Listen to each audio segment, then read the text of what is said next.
Good morning, everybody, and welcome to the Voice of Authority webinar.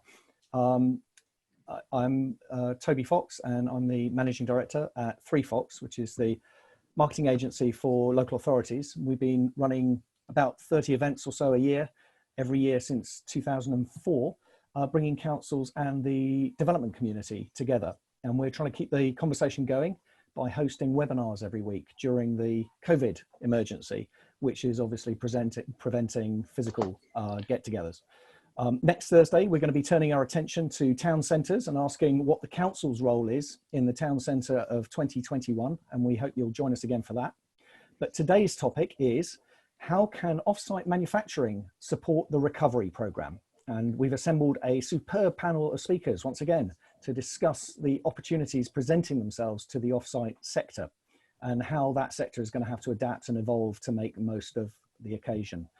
This session is brought to you all by the architect HTA Design, which is one of the leading proponents of offsite manufacture and designer of the world's tallest modular structure at 44 stories, I think, on George Street in Croydon in South London. So thank you, HTA. And on your behalf, I'm delighted to welcome today Mark Baigent, who is the Interim Director of Housing, Regeneration and Planning at Haringey Council. And was also responsible for coordinating the London Council collaboration on procuring a modular housing programme across several boroughs in London.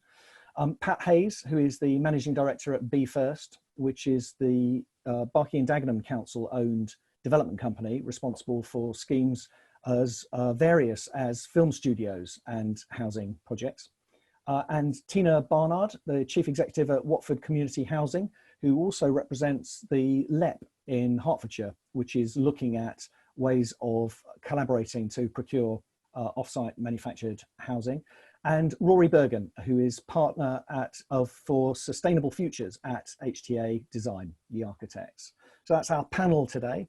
And the programme for the day is to give each of our speakers a few minutes to speak about the effect of COVID-19 on on-site operations, perhaps reflecting a little on how the effect has been different on traditional versus MMC sites.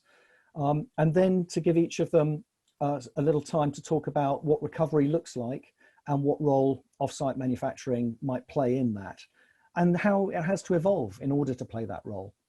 Then we'll have a Q&A session, and I hope throughout this talk that you, the viewers, are using the Q&A function in Zoom to post questions to our panel, and I'll pick the most popular of those questions in the last section of the session today and put them to the panel and see what answers we can get for you. Throughout the session, which closes at midday sharp, we'll be running polls and surveys. So we'll post polls regularly on the screen, and you, the viewers, will be able to see them. And you'll be able to just tick yes or no answers to them. And that'll help us build up some information for the conversation, but also for a little bit of research that will go into the report that we post over the next couple of days following up this session. Okay, so thank you very much. Now let's turn to our panel. Mark, would you like to give us a few minutes on what you've seen, your experience of the last few weeks in development programs that you've been involved in there in Haringey? Okay, so thanks, Toby. I mean, my role in Haringey only started 3 weeks ago, so I won't claim to know the programme inside out, back to front. What I can tell you is about 50% of what's going on in Haringey has paused or is on hold at the moment. About 50% of it is still moving forward in some form or another in terms of activity on site. There's a lot in terms of what the council itself is doing that is about obviously using its building control function to get out there and make sure that sites are safe and are performing properly in terms of all the new guidance in how to run the site. The council's own housing delivery programme, all of those sites are secured, but no work is happening on site. Whereas with partners, there's a bit more variety in terms of where they're at. The council is continuing to act on sites where there's urgent health and safety works, compliance works and so on that needs to be completed, obviously following the guidance in terms of the the distancing and the way that the work happens on site. Quite a lot of the feedback we've had is that sites that are slowing down or stopping, it's more to do with the supply chain than actually the working arrangements on the site. So there's those two aspects to it really, which I suspect is true across the board. And I mean, I think the other really important thing to say is that there's still a lot that can be done in terms of getting the next wave of sites ready to get onto construction as soon as the restrictions are lifted. So there's still the scope to do lots of work around design and feasibility and everything that can happen off the site. I think the biggest issue that we're struggling with is around consultation. So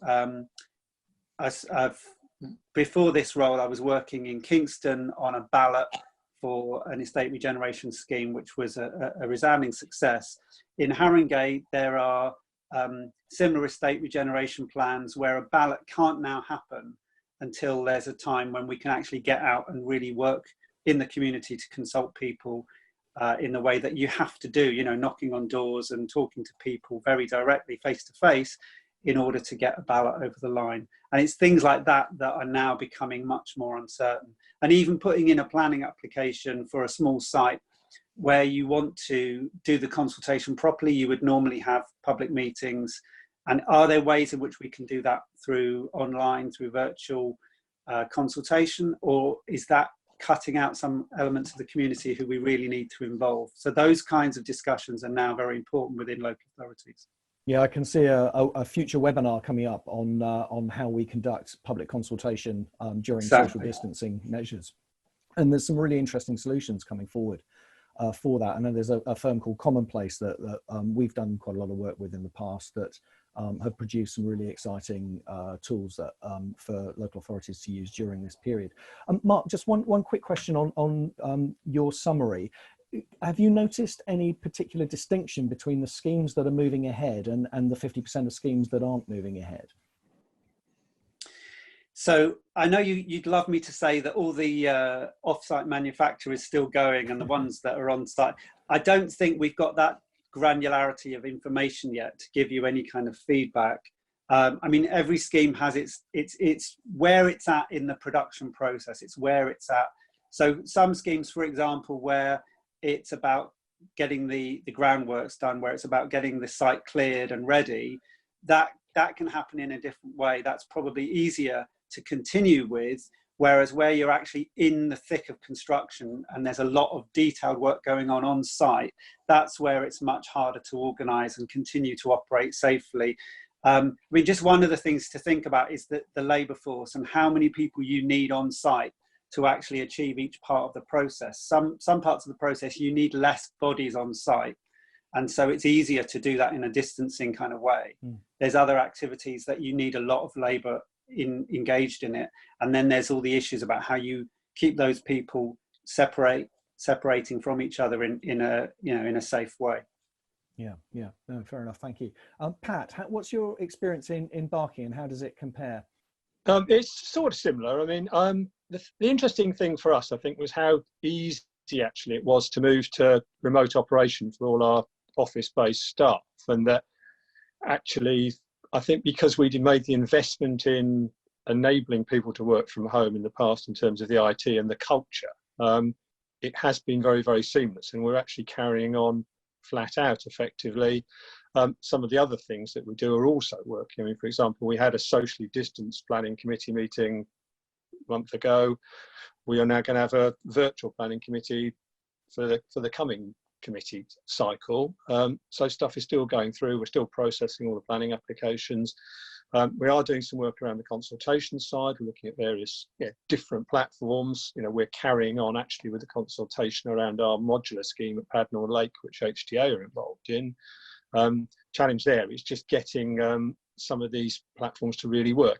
Just little things like Microsoft Teams have quite a good variant. You can't use that on Safari, and about 30% of the population use Safari. So and how do you deal with those people who aren't computer literate and don't have a phone, all those sort of things. So we're working through that. But it has been interesting how much has actually been able to carry on, how much design work, with our design guide's going to be launched online through a remote event at the NLA coming up, all the planning work carrying on. In terms of the actual sites, we have 8 major ones. 5 of them are operating in some shape or form.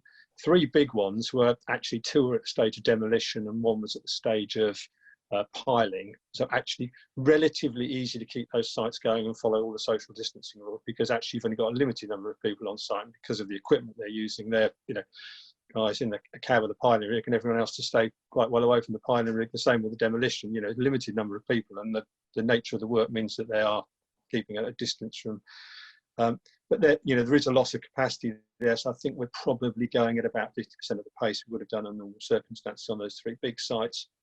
Another site that was near completion stopped quite quickly because they were all on internals and very difficult to carry on in any sort of safe way and adhering to guidance.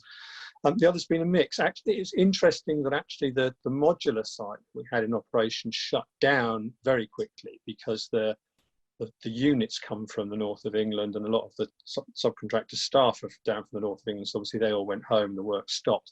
Actually, that is now restarted, and interestingly, we're now trying to accelerate completion of that because it's going to become essentially a hospital overspill for local hospitals to put discharge patients in so they can be discharged out of acute hospitals quicker to free up capacity for the ongoing scenario.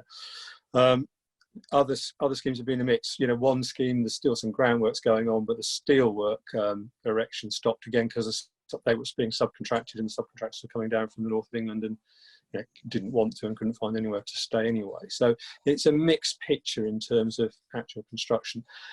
We took the decision not to stop our contractors because of the government position, and obviously if we'd stopped them, we would start to incur very significant costs straight away.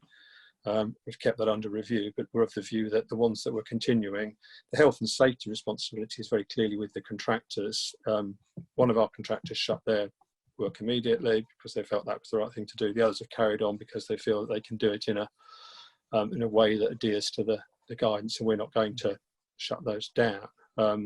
So we might do, if we felt someone was being silly, we might do, but we haven't felt that anyone's been breaching the rules or not being sensible about it, which is the advantage of dealing with major contractors in the main who, with well-established health and safety policies. In terms of the sector, I think the interesting thing will be, potentially there's a huge opportunity, certainly on the public sector side, because, we will be picking up some of the slack. We all want to accelerate our scheme. We may be in a position to help accelerate private sector schemes. Clearly the development finance sector is in a bad way.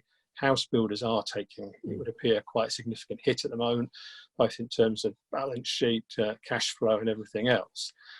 So we would want to get some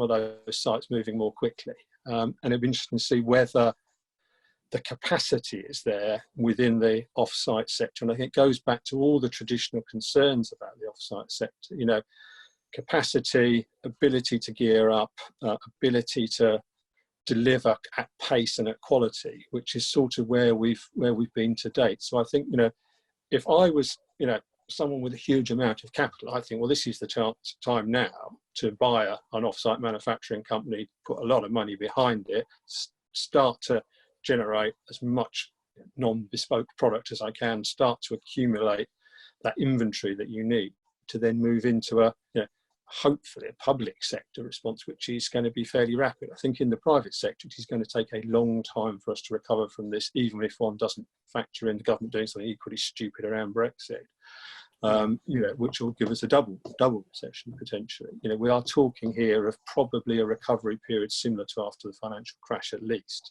And if you think how long it took, the construction development sector to get back up to speed will be in that place. A big opportunity potentially for the private sector working with regional and national government, and an opportunity there, I think, for the off-site MMC sector, if it can gear up and meet demand. And obviously also money is going to be shorter. So the traditional problems around, you can do it faster possibly with MMC, but is it always is it more expensive? Yeah. And will some other capacity come up in other sectors? You know, will the traditional, you know, contractors may fail, which may create a problem. On the other hand, contractors may reduce their prices because they're desperate to keep work on, which actually may make conventional build cheaper. And there may be the capacity there in people with a slowdown in the private sector build to come into the public sector at more competitive price. Because obviously our problem over the last couple of years has been steeply mounting price of labour and materials, partly due to government policies, but partly due to the market. Absolutely. And it'd be interesting to see how that plays out. I think there's a lot of detail in there that we'll come to when we start looking at the recovery period. So thanks for teeing that up, Pat. Tina, how does that look like? How does that look from sort of private sector and your position in a housing association that is always sort of sitting in between the private and the public sector in a sense? And just before I bring you to that, just to remark that we are having an awful lot of comments about your background decoration. So thank you very much for getting that. I'm glad people are approved of Daniel Craig. I suppose I would reflect a lot of the comments that Mark and Pat say in terms of our experience on our existing site. We've actually got 50% of, in terms of numbers, not number of sites, but number of homes being developed, 50% is still going through. And our experience is that it's about those schemes that are larger. Part of that, I think, enables social distance in, but also Pagan, I think it was Mark's point, it depends where in terms of the cycle you are. So we're still actually building out rather than doing any internals. So definitely 50-50 in terms of sites. We are seeing a number of contractors talk about the fact that they will consider coming back. We expected to see, particularly post-Easter, that people, if they can work it in terms of social distancing, they will come back on site. But in a similar way to where Mark is saying, I think that the whole concept of planning and making sure we get it right, particularly about offsite manufacturing, that we do it together from the beginning. And again, I know we're having lots of conversations with various contractors, etc., in terms of the sites that we've either got planning permission for or we're going through the process. And our experience has shown that talking to local authorities, they're seeing a significant reduction in the number of planning applications. If we can get it right in terms of consultation, we think this is a good time to go through the planning applications at this point in time. I think as a housing provider that's not local authority, there are a couple of risks that we really have concerns about, and one is the sales risk.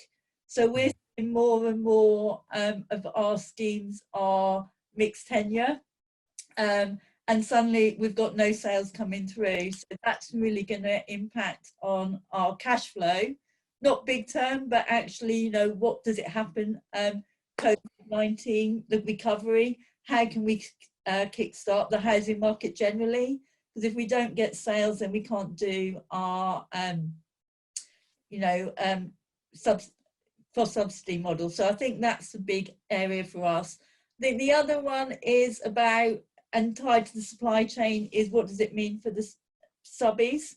The conversations we're having with our main contractors are very positive, but are we going to find a situation where some of their supply chain is going to be impacted? And I'm picking up on that whole point of getting a factory, if you had the money that Pat made, I think that this is an opportunity that we can start looking about consolidating the offsite manufacturing sector. I do think it's very much a cottage industry at the moment. You've got those big players like LNG, but actually you've got lots of little players. If we can work together, I actually think that is positive in terms of the recovery. So I suppose we have slightly different risks to local authorities, but it is something that we think it's really important to carry on. You know, development is like a tanker. If you stop it, it takes a long time to start it again. So we're doing a lot of work behind the scenes to make sure that we'll be up and ready when it's, post COVID-19. Can you just give us a sense of the scale of your program? We work with 2 local authorities. So we've got a joint venture with Watford Council and Three Rivers, and that's going to equivalent to about 600 new homes. In terms of Watford Community Housing, we were going to launch our new business plan beginning of April, but it's about 1,000 new homes. So on site at the moment, we've got about 290. Yeah, okay. Thanks very much, Tina. Rory, how does that compare with your experience? I know that a good portion now of HTA's business is in the offsite sector. Have you noticed any difference in the effects of social distancing across your schemes? So I'd say, like many of the others, that the picture is very mixed. So some of the traditional sites have shut down, some have stopped or slowed. With the offsite businesses, again, we've seen sort of different behaviors, and some of it I think has to do with the slightly confused mixed messaging that was coming from government at the early part of the sort of lockdown. You know, are we going into lockdown? Are we not? Can we do this? Can we not do that? So some people perhaps jumped the gun and shut down. Others slowed down to enable themselves in the factories to develop a socially distanced way of working. Others shut down for a period, looked at their processes, and then started back up again. 1 or 2 actually increased production because they're involved in the healthcare sector. So actually had increased orders. So, you know, a complete spectrum from slowing down, stopping, to actually ramping up and increasing production safely. I would say, as always, that factories are inherently safe places. They're organized, they're dry, they're secure. So managing this problem within the confines of a factory is always going to be easier than managing it on site. Some of the manufacturers told me that where they manage the sites themselves, they're keeping going because they're confident about how they can manage the installation of units and so on. Some have been stopped by main contractors because the main contractors have other problems, so they don't have the staff on site that they feel they need, even though the modular supplier can still do their work. They can't because the main contractor isn't allowing them to. But where they've got control of the sites themselves, they're keeping going because they can manage that safely. So that's quite an interesting difference. The other thing I thought was interesting, that one of them told me that they were dealing with the supply chain, or they were avoiding the supply chain problems because they'd stocked up for Brexit. I mean, irony of ironies, you know. So they'd overstocked to deal with undersupply predicted from a no-deal scenario. So they have got materials that they're eating into now to cope with any shortfall from their supply chain. So you know, there's an interesting lesson there. You know, I'm not sure what it is, but there's an interesting lesson there. And generally, in our experience, factories are twice as productive as sites. So even if a factory is running at half productivity, it should still be as productive as a site at full productivity. So I think factories can cope with some loss of productivity and still be effective whilst managing social distance. And I know there are a number of manufacturers sort of on this call, so it'd be interesting to hear comments from them on that. Just a couple of brief comments on us as a business. So we've moved from 5 offices to 225 offices. So and actually incredibly smoothly and seamlessly. So it's just amazing, and credit to all the IT people around the country who've managed this transition. You know, what a job. And actually our consultation team had built a consultation tool within the last couple of weeks. So we can now consult remotely as well as keeping the business going. So sort of echoing some of the points earlier on, we need to be able to keep certainly the development and the design businesses going, because actually we can use this period to get our ducks in a row, perhaps a little bit more than we would normally, so that when we do hit the ground, we've got a lot of demand ready to go. And the one thing factories love is a clear pipeline. So the thing that holds back factories historically and now and has always been is lack of clear pipeline. So if and going back to Tina's point about people working together, so if organizations can work together to organize their pipeline, so you're not flooding the factory with orders, but you're giving them a long sustained batch of work, then factories can scale up pretty easily, because they've got the processes, they've got the people, they've got their operating procedures. They can run more shifts if necessary. So I think if we can come out of this really well, if we organize ourselves to do so. Yeah. Okay. Thanks, Rory. And once again, can you just give us an idea of the context of the business? So how many schemes are you working on at the moment, more or less, and what proportion of those would be offsite modular? About 50% of our workload is offsite at any one time. And as I said, of those, most of those are continuing in one of the offsite ones. Most of them are continuing in one way or another because they're either in groundworks or they're in the factory, and the factory can continue in a distanced way. Or one or two of them are completing, and there's very little, actually, very small numbers of people on site, so they can manage to do that safely. So the ones that are slowing down or stopping are the ones under traditional contracts. Where there's less offsite manufacturing involved. Right. So let's have a look forward now.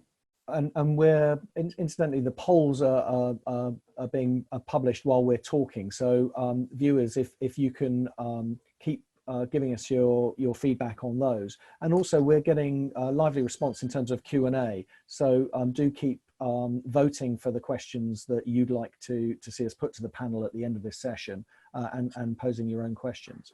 Mark, coming to you on the recovery, what do you think? Pat's already sort of teed this up for us a bit. What do you think the recovery period looks like? When does it begin? When can we expect to see some serious dynamics there? And what role do you think offsite can play in that? And perhaps you'd like to comment on a role for place in that as well, if you're able. Yeah, I mean, there's actually an immediate response issue, which I think Pat hinted at, which was around the fact that we're already, as local authorities, picking up additional homeless people who we wouldn't normally be putting straight into temporary accommodation. We're already picking up rough sleepers and other people who would be in temporary accommodation where they've got sharing of facilities, which is now not appropriate. We're trying to put them into self-contained accommodation. So there's an immediate issue, and Pat mentioned people coming out of hospital who can't just go straight back to their original home setting.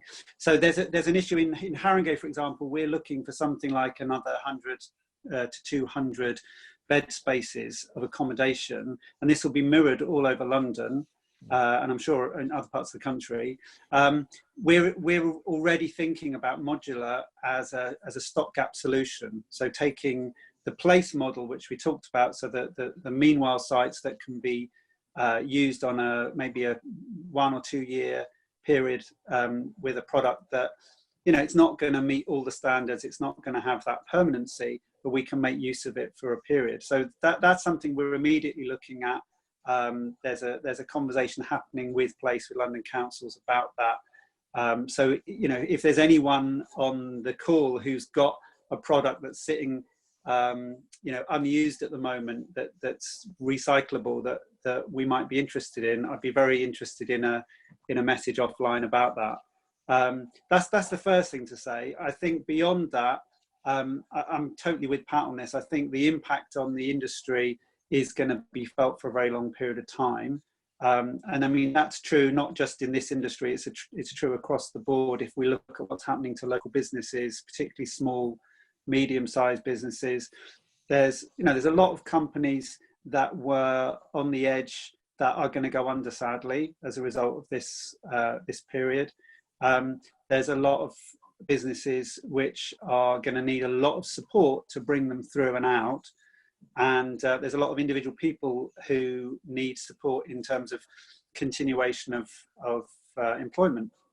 So with that whole picture, and then adding in whatever the supply chain impacts are from across Europe and across the world, you know, I suspect even if we wanted to hit the ground running coming out of a recovery period in 6 months' time with lots of activity on site, we would struggle to find sufficient capacity in the industry in terms of constructors, in terms of labour, in terms of supply chain to do that at the scale we might like to. So I think it's going to be a slow start, and we have to do everything we can to accelerate it, but I don't think we should be under any illusion that we can come out of it quickly back to what would have been considered a normal level of production. Yeah, interesting. Pat, do you think that is an incentive for local authorities to collaborate, perhaps? You were talking about buying off-site manufacturers and consolidating the industry there. Pat, could we see councils coming together to acquire some off-site capacity? It's always been one of our ambitions, is to, because of this issue around actually not exporting the jobs, to have an off-site manufacturing facility in the borough, and it still remains one. Whether the current situation will make that easier or not, I don't know. I mean, there is one significant pressure against it, certainly for us, that the one sector that is going to come out of this stronger actually is the logistics sector, because what the supply chain problems, particularly around food, have shown is that the just-in-time model had been pushed to the limit, and that people, whether food retailers or others, aren't holding enough inventory and stock. And that what we're seeing is that, you know, I think the first sector to recover, and recover quite harder with the logistics sector, so that competition and pricing of industrial sites, I think, is going to go up. And that would be the one growth sector, you know. And we are already in a position in our borough where, you know, values are very similar, actually. On certain sites, we've been outbid when trying to do a residential scheme by someone who was going to do a shed scheme for a major logistics operator. So there's that immediate challenge in terms of increase within southeastern London, certainly, of land value for logistics use around industrial commercial. Clearly, other issues around, you know, costs, availability of money to invest in the private sector. But if you think my other worry is, if you think how much public sector money is currently being spent on an hourly basis, you know, when this unravels eventually, you know, how much is the government going to be able to carry on with that sort of Keynesian intervention, you know, or will the policy contradictions within government come to the head again and they will have to back down on that? Because clearly our ability to intervene is very much based on being able to continue to borrow cheaply from the government, and the government being prepared to fund other schemes. You know, I think if one was taking a strategic view, one would say, yeah, this is clearly the time the government has to step in to kickstart the house building sector again. One would hope that they would do that at least in part through the public sector, rather than traditionally throwing more money into the house building sector, which is not the best way to necessarily achieve it, or at least a mixed market there. So I think there are opportunities, but, you know, in terms of off-site MMC, authorities working together, possibly, I think the greatest opportunity is actually at regional government level, in terms of organisations like the GLA, who have got significant access to funding and the ability to negotiate significant funding deals with government, potentially then offering money for individual boroughs to build up their own capacity and supply chain effectively, which I say is what would work for us, because we're almost at a scale where you wouldn't want to go much bigger, actually. I wouldn't want to take on, you know, we've got 44 existing schemes and building, you know, next year we'll be doing 500 units a year, which makes us as big as a medium-sized house builder. Would I want to be much bigger than that? I'm not sure I would, actually, you know. Yeah. And if the product was there, we could absorb a huge amount of product. The difficulty is at the moment that the product isn't quite there in the forms that you'd want it, in the quality that you'd want it, in the speed and price that you'd want it. Yeah. Okay. Thanks, Pat. Tina, obviously there are differences between Watford and Hertfordshire and Barking and Dagenham and East London, but maybe there are some items there resonating with you in terms of the opportunity for your sector to work with local authorities, particularly some questions around capacity shortage that Mark and Pat have both pointed up. How does recovery look like to you? So I suppose I'd put my hat on as a board member of the LEP rather than necessarily just the chief exec of Watford Community Housing. But I think it's really important that we look at both the short and the long term here. I mean, in the short term, and in the past, in the 90s, government put money to housing associations to enable us to buy up, off-street site properties. I think this needs to be more sustained going forward in terms of what can we actually do. And I would say most local authorities and housing associations have a number of schemes that, if they've got the funding, they can bring them forward. And I know that sort of accelerated housing delivery is something that the Hearts Growth Board are looking at. So I think that's going to be a key element of that. I'd go back to the importance about partnerships.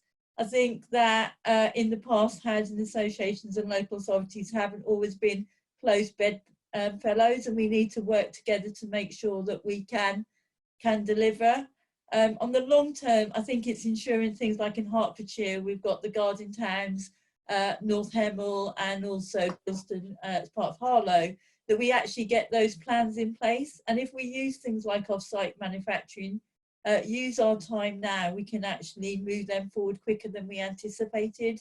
But I do think it is funding, and whether it's the government and local authorities in terms of the Public Works Loan Board, or whether or not it's going through Homes England and GLA, we do need to ensure that we've got that there and that we work together. And perhaps some of the things that when we competed in the past, I don't think that's the solution. It's very much about looking at it differently. Otherwise, we're not going to be successful.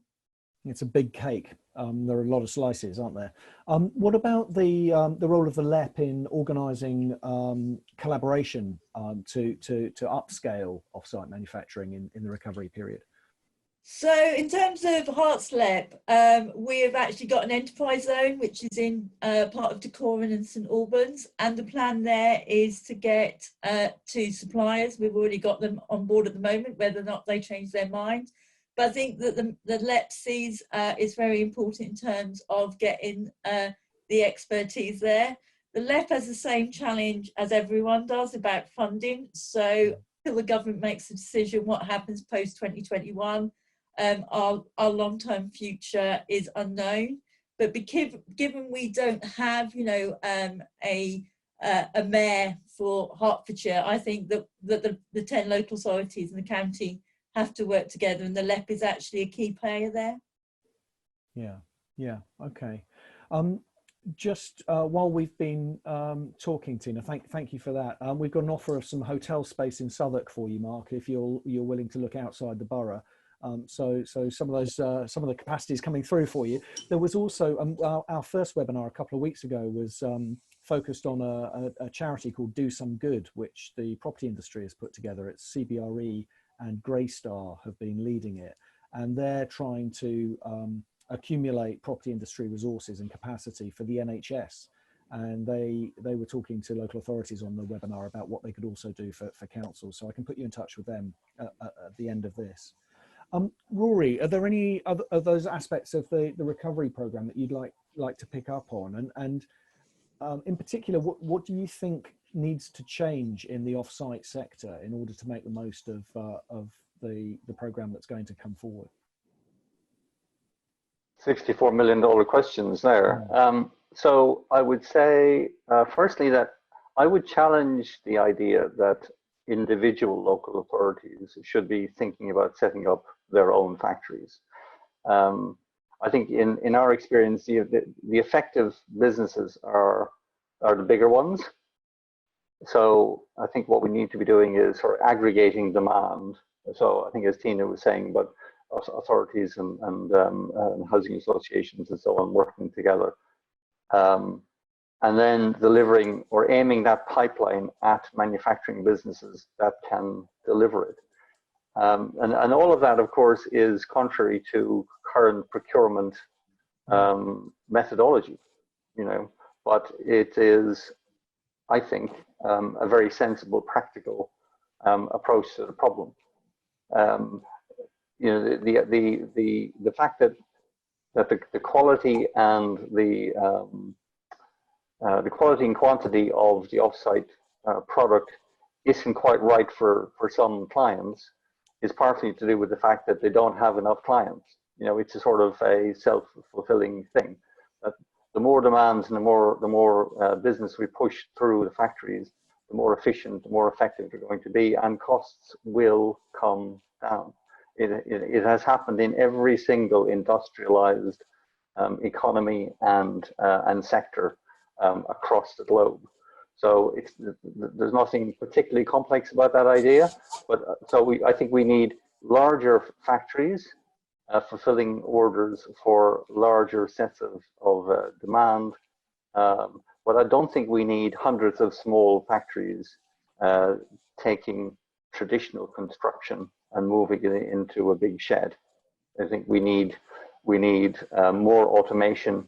We need more robotics. We need more automatic processing, and we need sort of more IT-led manufacturing. So less of the cottage, more of the manufacturing. That's interesting. Pat, do you want to pick up on that? And what's the dynamic driving your desire for local manufacturing base for housing? I mean, there are a number of reasons, really. I mean, and it wouldn't be us owning and operating it. You know, my ideal really would be for this industry would be the major contractors, as in Scandinavia, to say, right, we're going to do everything modular and off-site in the main, and to buy into or establish their own modular supply chains. The reason for wanting a facility in the borough, I mean, is twofold, really. One, I say the difficulty for us with off-site, and it's a relatively small difficulty, I suppose, is that you are exporting the jobs. So if these boxes are made in Yorkshire, Northern Ireland or China, that is where the jobs and the added value of those jobs is created. You know, as an area with still very high levels of deprivation, the highest in London, high levels of unemployment, and a post-industrial workforce, effectively, you know, the attraction of having a factory which offered, you know, good quality, skilled manual jobs is really quite attractive to us. Also, from the guarantee that, you know, from an environmental point of view, not trekking the stuff around the country on lorries. And I know that some people go, oh no, there's hardly any impact, and you're not transporting air, etc., but you are, and there is carbon involved in doing that, is one factor.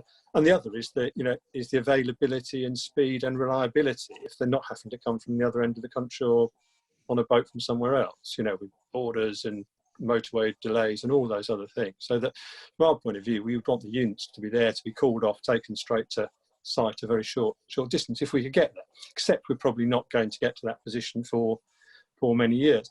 And I think there's an interesting point around this, you know, and I've always said that I felt this sector has struggled because it's been led too much by enthusiasts who are working on a product, and they're all doing, just as the car industry was in the early parts of the 20th century, everyone's making lots of different interesting products and they're all very bespoke, and no one's really capturing the efficiencies of manufacture at scale.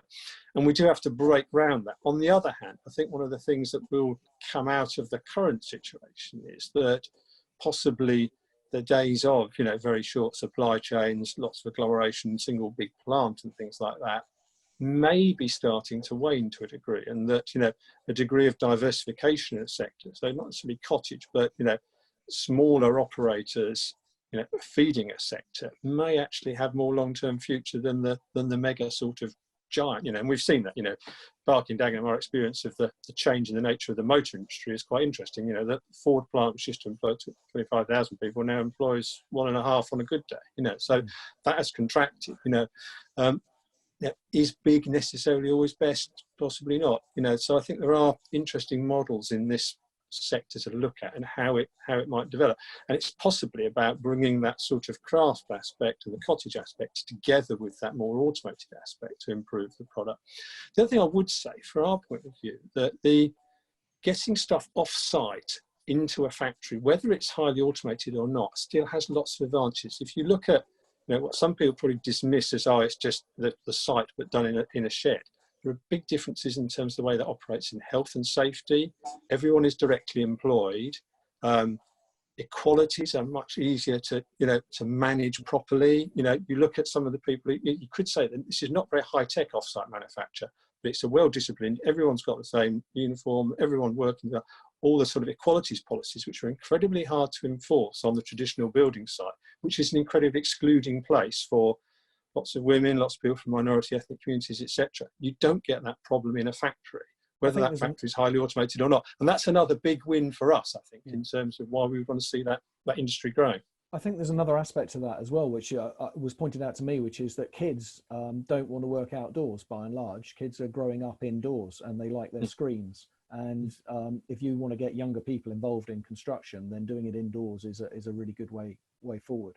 Rory, do you want to pick up on any of that? In particular, a lot of the questions, we're moving into the sort of Q&A segment of the session, and the most popular questions are around encouraging local SMEs in offsite manufacturing, and what the barriers are there, and what local authorities could be doing to encourage them.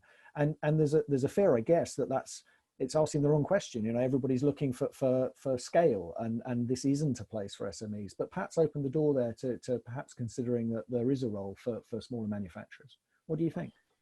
Well, I think the way you know, as Pat said, what's happening now with COVID-19 is really seismic in terms of how we look at the transport and the movement of stuff, goods, people, and so on. So yes, so this is definitely a time to perhaps rethink some of the processes that we have set up as a society. And I think too, manufacturing is changing. So at the moment, we've got 5 3D printers in people's houses producing those face mask supports for the NHS. Yeah. You know, so they just moved from our offices into people's homes, and sort of production of a thing we've never thought of doing before. Suddenly we're manufacturing for a very good purpose, but you know, we've never done anything like that before. But with a 3D printer, suddenly you can turn a house into a manufacturing facility overnight. So really quite extraordinary. So I don't think we know where manufacturing is going in the future, and it is possible that you have a sophisticated small manufacturer which would produce bespoke products for the local market. But I don't think we're going to see those being large employers. So the more sophisticated they are, the less and the higher quality it is, the less people that they will need. But certainly on the logistics side, as Pat said, all the logistics companies are hiring at the moment, and growing, at a rapid rate. So there are some really interesting changes that are going to come out of this process. Mark, in your experience of setting up place, there's this sort of chicken and egg conundrum, isn't there? In that the industry works best, offsite works best at scale, because that's where efficiencies come in. But the demand isn't at scale. And you were dealing with a broad range of local authorities across London, putting together a procurement program for offsite housing. I mean, it was difficult, I imagine, to standardise that procurement. Do you see that as an issue in the recovery period? Well, I think the thing that Place was trying to do, and is still doing, is a very specific niche product, which is around a temporary accommodation product for families who are homeless and who won't be there forever. So and the product won't be there forever. So it's about moving it around from meanwhile site to meanwhile site. And one of the main reasons for the collaboration was actually to get a pipeline of sites rather than simply to have the same generic product. I mean, it was both, and we did go for one product that we wanted all the boroughs to sign up to, and I think that was relatively easy to achieve. The harder thing is making it work in terms of the financial model, making it work in every part of London, and finding sites on which it would work. And so that's the biggest challenge about scaling it up. Because, I mean, you could actually take that product, now that we've developed it, you could take that product and use it in other settings. You could use it for a permanent site. You could use it for family housing, for social rented housing, you could probably use it for other sectors as well. You could probably use it for sale, although we haven't gone down the route of mortgageability and all of that, I think it would tick all the right boxes. But it was focused on a very specific need. And I think in terms of procurement, I mean, it was very much designed to enable public procurement to happen just once. And then all of the authorities who are members of the company can benefit from that, which is, you know, it's a model that's been used before for other things. But that is something I think in terms of going forward, taking that concept and doing it for other purposes, but having local authorities clubbing together to procure, if they can agree on the product, then it's a much more efficient way of procuring. Is that process starting now, looking ahead to getting the house building programme going again post COVID? I definitely think the conversations are worth having now. I think there's a slight timing issue in terms of what Place has done to date. It hasn't yet actually delivered its first product to site. So the procurement has all gone really smoothly and well. The production phase is happening now, and the first product should be on site later this year. I think that needs to happen in order to get the level of confidence up that this can then be replicated for other purposes. Okay, thanks, Mark. Tina, do you want to pick up on any of those points, and in particular on this question of, if you're looking through the LEP at procuring off-site manufacturing at scale, is there a role there for smaller local manufacturers, or are you looking for large scale and the efficiencies that come with that? I think the challenge with off-site manufacturing is that it is seen so much as a cottage industry. So I think I'd reflect the same concerns that Rory has. It should be part of the process, not the final solution. But of course, we know, particularly in the SME sector, that's an area where we're going to see significant challenges in terms of people going post the recovery area. I think probably more important, though, is the whole thing about that shared agenda. I think, you know, COVID-19's actually impacted on the whole economy, so we have to look at it differently.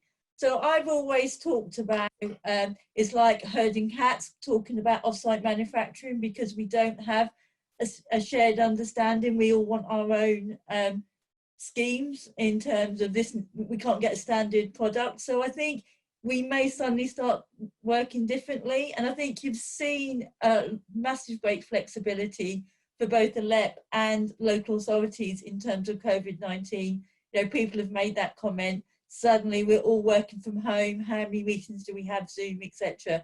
So I think this is actually our opportunity to say, how can we work differently, and rather than or we can't do it because of, which is I think what we've done in the past. You know, a lot of us worked in the sector for a long time, and we'd be talking about, we tried this in the 80s and it didn't work. I think now we can see we can change very quickly, and I think this has to be that agent for change.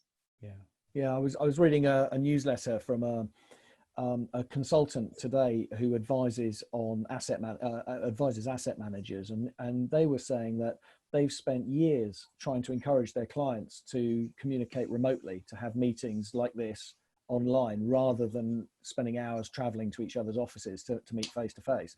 And it's finally happening, and it doesn't replace face to face, but there are there's a catalyst is at work, isn't it, in changing the way that we work, and that may well play through into the housing sector. How are you guys exchanging information about off-site manufacturing? There's a question from one of the viewers about how organisations and public and private sector are collaborating in terms of best practice and understanding what models are available and what manufacturers are in the market, and what scenarios their products are designed for. Would anyone like to pick up on sort of passing information, sharing information? Rory? So firstly, in a very kind of broad brush sort of way, we're writing a book on the topic, which will be published in, I think, August by RIBA Press. So put that on your birthday list, whatever. And I think I try and turn up to things like this whenever I can, because I think it's important that people hear from practitioners, you know, who have direct experience of dealing directly with manufacturers, and we speak to them, you know, on a daily basis about their businesses and how they're doing. So sometimes there's a lot of commentary about all of this, so I think it's always useful to speak to the manufacturers themselves, or people like us who sort of have a lot of experience of dealing with it. And I think that it's important that we all share successes, and we're not very good at sharing failures in the sector. Nobody likes to talk about things that went wrong. And the thing I say to clients usually is that when you're embarking on a project with a new process like an offsite process, that you should not do it for one project. You should set out to do it for multiple projects, and you should expect the first one to take longer than a traditional project because you're doing everything for the first time. The second one should be on a par with what you normally would do, and the third one should be quicker. So I think our 6th project was completed on site in 9 months. It was a 220 odd student bedroom building beside Holloway Road tube station. So 9 months from start to finish on site. Yeah. So that's that's us and the manufacturer and the contractor all working together over many projects, and everybody getting better at what they're doing. Not the traditional, let's start from scratch with every project, find a new team, find a new set of consultants. Everybody takes 3 months to figure out how they work together, etc., etc. Now, I know that in that particular case, it's a vertically integrated company. They're the client and the manufacturer. So, lots of these things are short-circuited. But the efficiency of it compared to the traditional procurement routes is astonishing. Yeah, sharing failure is really interesting, isn't it? Because it's very hard to do on a personal psychological level, never mind a corporate level. I remember hearing a surgeon talk about how he presented at a conference on the number of people he killed and how he killed each one, and saying that he doesn't hear surgeons talk about that enough. And the fact is that when they make a mistake, someone dies. But they won't admit to failure. So how are we ever going to learn how not to kill people in these ways? We're all repeating the same mistakes, and it's a tricky one. Pat? Yeah, I mean, I think in terms of this learning, I think one of the things that we have to do is look at those countries outside the UK where offsite is just part of the DNA of the construction industry, and see how they do things. And I think the COVID-19 thing shows that English exceptionalism, that we do everything right, has been proved wrong on a large and tragic scale. And we need to keep learning those lessons. And I think the other thing is about working with architects actually in that supply chain who really understand this. We're not at the position where there are sufficient contractors who really understand that. This has got to be the next stage of the process, converting the contracting industry so that they really get the benefits. And we have to do that as clients to a degree, but we've got to work with them. I think it's working with the architecture sector who have now building up, and particularly, we work, with HTA, we also work with Whites who bring a lot of expertise in from Scandinavia, with Haptic as well, or another Scandinavian firm who, this is just how they do things, and it's totally standard. I think that's one of the lessons to learn. This in large parts of Europe, this discussion would seem laughable because they go, "What are you talking about? It's how you do it." It would be like us having a discussion about conventional build bricks and mortar, as if this was an interesting thing to get into. So I think we've got to be a little bit more look outside the UK. The other issue, I think, is the industry oversells. And I joke that if I had £1 for everyone who came to see me, for offering a fantastic offsite product, I wouldn't have to work anymore, because I virtually have someone a week, and they're always overselling and overpromising. And then, and that is true even of people that you get into contract with because of the demands in the sector, and again, so it's back to the sort of reverse of the surgeon position, that a lot of the potential suppliers are just signing up to contracts that they can't actually meet. And I think that's a real issue for the industry. And there needs to be more realism about the sales end of it, and there needs to be more realism on taking on contracts. And I say we've had a situation where a supplier points to a set of boxes and say they're yours, and going, well, they've got someone else's name on them. And if an industry is doing that, credibility is eroded very rapidly. Very rapidly, yeah. Plenty of food for thought for the sector there, Pat. Thank you very much. And thank you all, to all of our speakers. We've reached 12 o'clock. It flies by. It's gone in a flash with an absorbing discussion. So thank you for that. Take this opportunity to applaud yourselves, and we'll listen to all the virtual applause from around the country from our viewers. Thank you very much indeed for your attention. And thank you to viewers for your attention too, and for your probing questions. We got through a few of them. I'm sorry we couldn't answer nearly all of them, but in the time available to us. Thank you to HTA Design for making this possible. You'll find a recording and a report on this session on the voiceofauthority.co.uk website at some point tomorrow, along with hundreds of fascinating interviews with top council people and some other webinars for you to enjoy during lockdown. Remind you all of our next session next Thursday at 11 AM. What's the council's role in the town centre of 2021? I look forward to you all joining us then. Thank you again and goodbye. Thank you, Toby.